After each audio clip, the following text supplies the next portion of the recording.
Ассалаумағалейкум достар. Бүгін біздің мынандай термодатчик бар. Жұмыс істеу принципін өтетін боламыз. Вентиляторға қойылады, бұл радиаторда тұрады, немесе головканың өзіне тұрады термодатчиктің. Менде вентилятор жоқ. Мынандай лампочканы примерінде қыздырып, мынаны көрсететін болам. Бізге реле керек болады, универсальный, обычный 87-86-ға біз постоянно плюс береміз. Предохранитель 30-дық болу керек аккумулятордан алынған жерде. И мынау ләжі болса қалың провод болу керек. Плюс бізде.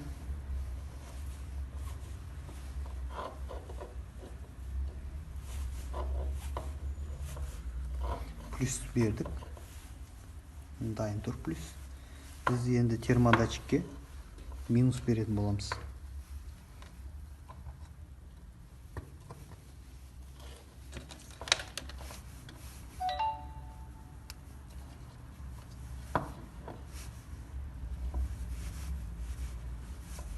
Мына бір басына, бұл релеге келді.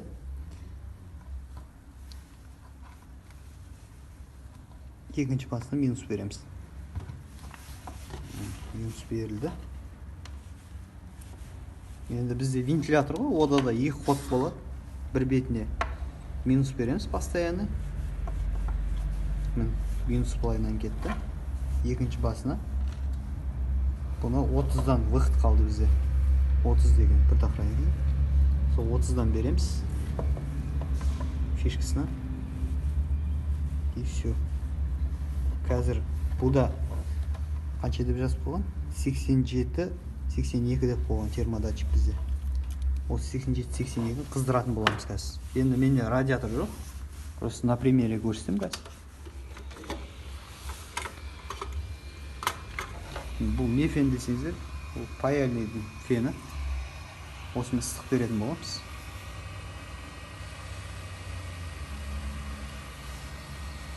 Бұл сіздерде 87-82 өткенде бұлайынан вентилятор ашылар.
Көрдіңіздер, жанды мынау қызылда 87-88 градусқа дейін вентилятор өйстіп жұмыс жасайтын болады. Мына жерде вентилятор болғанда айналдыратын суытқанға дейін. Осылай жұмыс істейді. Қазір мынау суиды, өшетін болады мынау.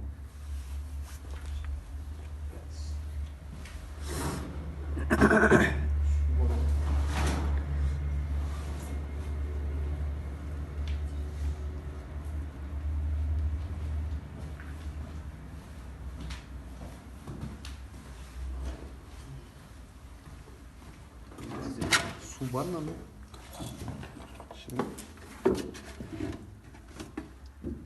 Қазір су болған соң өшу керек мынау.